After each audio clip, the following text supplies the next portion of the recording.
ہیں. کامنی دراصل ایک رومانوی کردار بھی ہے جو ہر انسان کی زندگی میں ہوتا ہے.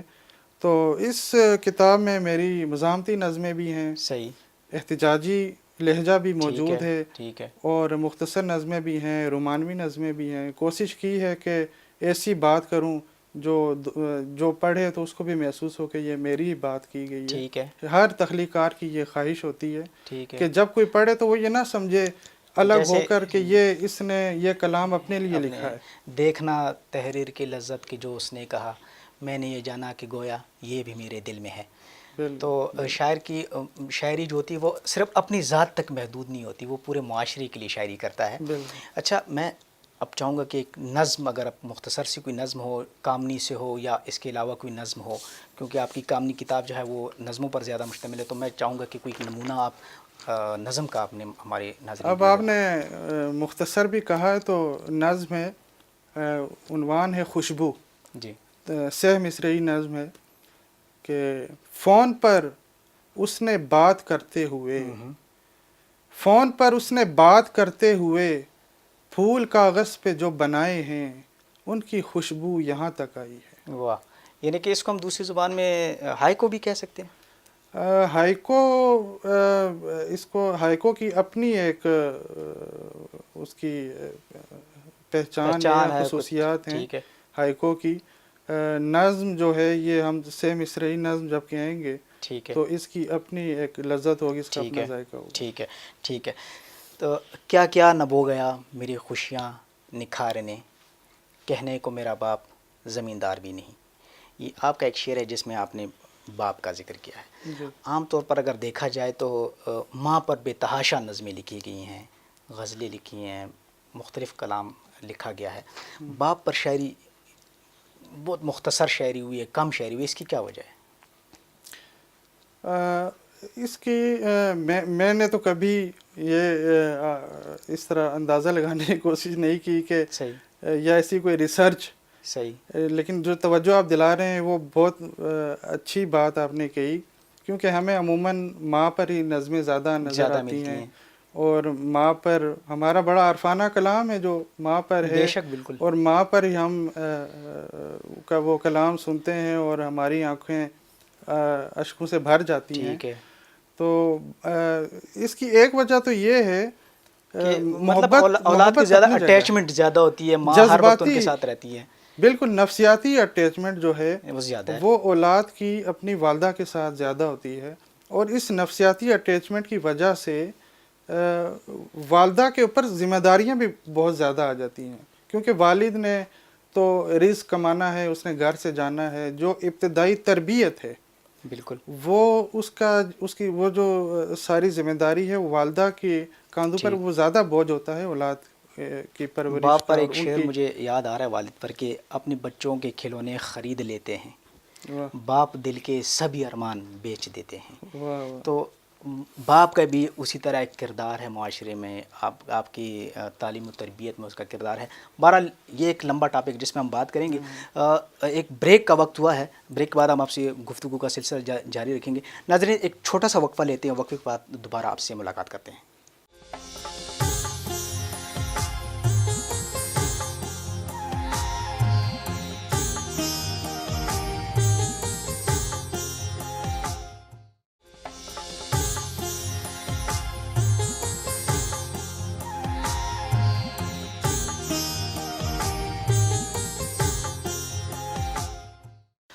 جی ناظرین, پروگرام میں ایک بار پھر خوش آمدید. ہمارے ساتھ موجود ہیں نوجوان شاعر نوید ملک صاحب, ان سے گفتگو کا سلسلہ جاری رکھیں گے. نوید صاحب, یہ بتائیے کہ ادب کا اور پھر ادب میں شاعری کا کسی معاشرے میں کیا مقام ہے؟ دیکھیں جی, ادب زندگی سے ہے, اور جو تخلیقار جس معاشرے میں رہتا ہے وہاں کی سماجی, سیاسی, اقتصادی ماحول جو ہے یا فضا جو ہے وہ اس کی تخلیقات پر اثر انداز ہوتی ہیں. صحیح ہے. تخلیقار جب خوش ہوگا تو اس کی شاعری میں آپ کو خوشیاں نظر آئیں گی. صحیح. جب وہ کسی دکھ میں ہوگا تو اس کی شاعری میں آپ کو کرب نظر آئے گا. اس طرح ہم یہ کہہ سکتے ہیں کہ ضروری نہیں کہ کسی شاعر نے شعوری طور پر اپنے ماحول پر کچھ لکھا ہے. ٹھیک ہے. بعض اوقات ماحول کا جب اس کی نفسیات پر اثر ہوتا ہے تو ہم اس کی تخلیقات سے اندازہ لگا سکتے ہیں کہ اس وقت کا جو سماجی صورتحال ہے یا معاشی صورتحال ہے وہ صحیح. کیسی ہے. صحیح. اب آپ کے سامنے کی بات ہے کہ دنیا میں کتنے تبدیلیاں آ رہی ہیں. میں سیاسی تبدیلیوں سے ہٹ کر صحیح بات کروں گا. ہماری جو بہت سارے حالات ہیں اقتصادی بھی ہیں, مصروفیات بڑھ گئی ہیں. صحیح. ابھی اگر ہم دنیا کے سیاسی حالات کا جائزہ لیں تو ملکی سطح پر ہر ملک جو ہے کسی نہ کسی بحران میں ہے.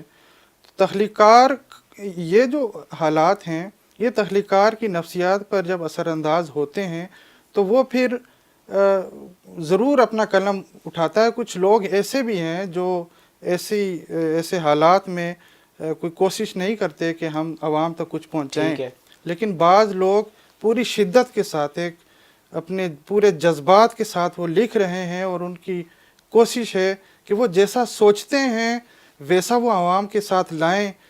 تخلیقار حساس اسی لیے ہوتے ہیں. عموماً لوگ کہتے ہیں کہ وہ جو معاشرے سے لیتا ہے وہ معاشرے کو پھر لوٹاتا ہے. بالکل لوٹاتا ہے. اس پہ یہ تو اس بڑی کے ذہن پہ جو اثر ہوگا معاشرے کا تو لازمی بات وہ اس کے لفظوں میں بھی وہ تاثیر ضرور آئے گی. ٹھیک ہے. ٹھیک ہے. اچھا, عروض جو ہے یہ ایک شاعری کو ماپنے کا ایک فن ہے یا ایک علم ہے. جی. یہ عروض شاعری کا جز ہے مگر جز لازم نہیں ہے. آپ اس بارے میں کیا کہتے ہیں؟ میں علم عروض کے بارے میں ایک بات یہ کہوں گا. عموماً میں دوستوں سے کہتا ہوں آج کل ایک اور بھی صنف ہے جسے نثری نظم کہتے ہیں. ٹھیک ہے. نثری نظم میں آپ کو کسی قافیہ ردیف کی ضرورت نہیں. یعنی کہ اس کے بارے میں کہا جاتا ہے کہ ادب میں داخل ہونے کے لیے چور راستہ ہے.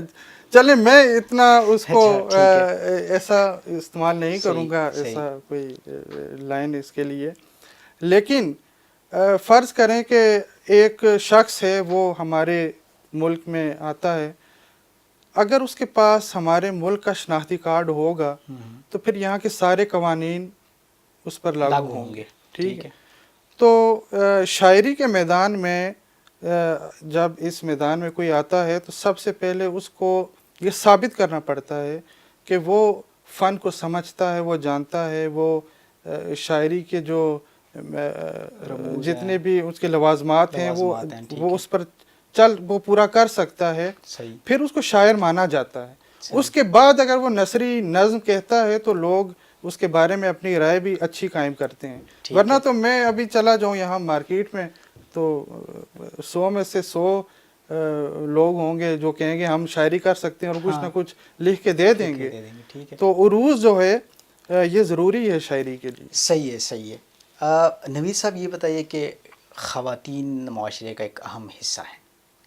آپ کیا سمجھتے ہیں کہ ایک ماں, ایک بیٹی, ایک بہن کی صورت میں خواتین کی شاعری معاشرے کی کردار سازی میں کتنا اہم کردار ادا کر سکتی ہے؟ اچھا, شاعری میں عموماً ہم یہ تو ایسا کوئی موازنہ کہ یہ عورت کی شاعری ہے یہ مرد کی شاعری ہے, ہمارے تو یہاں پہ عموماً ایسی خواتین بھی ہیں جن کی شاعری مردوں کے لہجے سے بھی بڑھ کر سامنے آ جاتی ہے, اور بعض شاعر ہیں جو شرماتے رہ جاتے ہیں.